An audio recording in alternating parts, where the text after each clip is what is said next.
Good morning. It is 8:10 a.m. on Monday, March 16th, 2020. I am Christiana Ellis, and I've actually been up for a little while. This is 5 more minutes.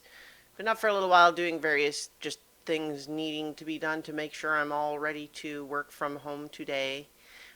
So I had to do some things that I might not normally do before recording this video, but yeah, here we are. So you see, I got the little boy all set up with some fresh pads.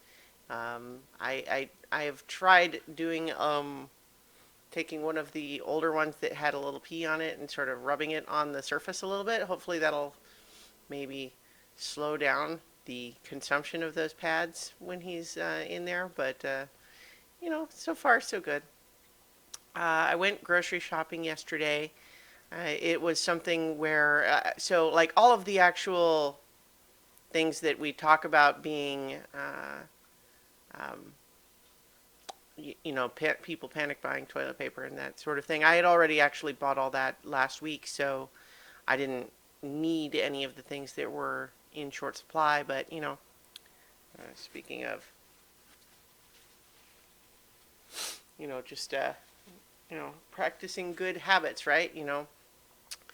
Uh, But yeah, so it was as depleted as I've ever seen it, but at the same time, like, they weren't actually out of all of those things. Like, they had toilet paper, they had bread.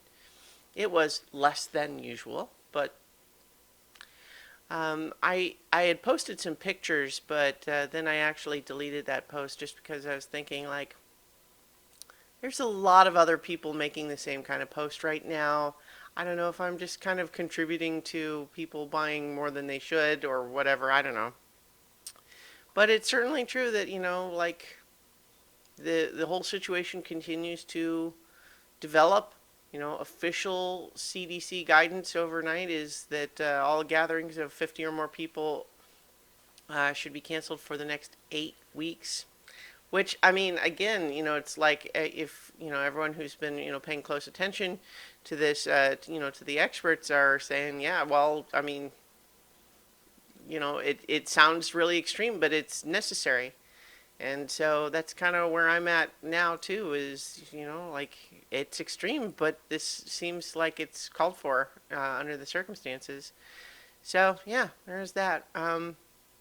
I will say that watching the debate last night, um, there was a lot of reasons that I have not mostly paid too much attention to the earlier debates, but also liked this one a lot more. And part of that is just that it's down to two people, so you can actually have like a coherent conversation. But also that, honestly, without the live audience, it's better. You don't have to deal with, like the applause breaks and hooting and booing and all of that stuff, and they don't grandstand quite so much.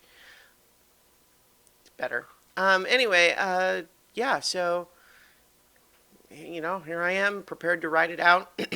I'm certainly more prepared than a lot of people, which I don't say as like credit to me as much as I recognize that I've been able to be in a situation where I'm more comfortable with what's going on than a lot of people would be, I know. And so I guess the reason I bring it up is just because I want everyone out there, if you're also in that boat, consider giving some thought to the people who that's not true for.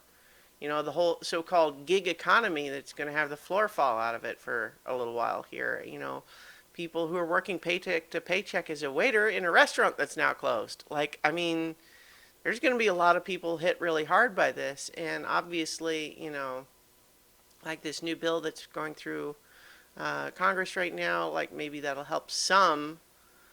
But make sure you're keeping in touch with people who might be less prepared to uh, weather the sort of situation we're going into now. And so take care of each other. That's what we got to do right now. And that doesn't mean risking yourself, but maybe it means chipping in a few extra bucks to someone's Patreon, or it means just when you order delivery from from the restaurant that's now closed, maybe an extra tip or something like that. Just try to be thoughtful of the people around you. Well, and the other thing is too that the like when you see some of these pictures of lots of people being still in busy areas, like some of those people might just be foolhardy, like they don't believe the warnings, they're being irresponsible. But some of them might be there because they have to be. Like their job requires them to go into work and they can't avoid it. Like it's an important industry and they need to be there, and or maybe they just have an unreasonable boss. And so there might be people in that crowd who really don't have any other choice, which is all the more reason that the people who do have a choice should make the better choice. But also, just keep in mind, so not everybody is in the same situation, and we need to kind of try to maintain open eyes about the situations of people around us, so that we don't you know we don't lose people through the cracks in this stressful time. All right, so I'll leave it there for today, and I hope everyone is able to be hunkered down as much as possible. Social distancing, all these things are important. Wash your hands, and I will talk to you tomorrow for 5 more minutes.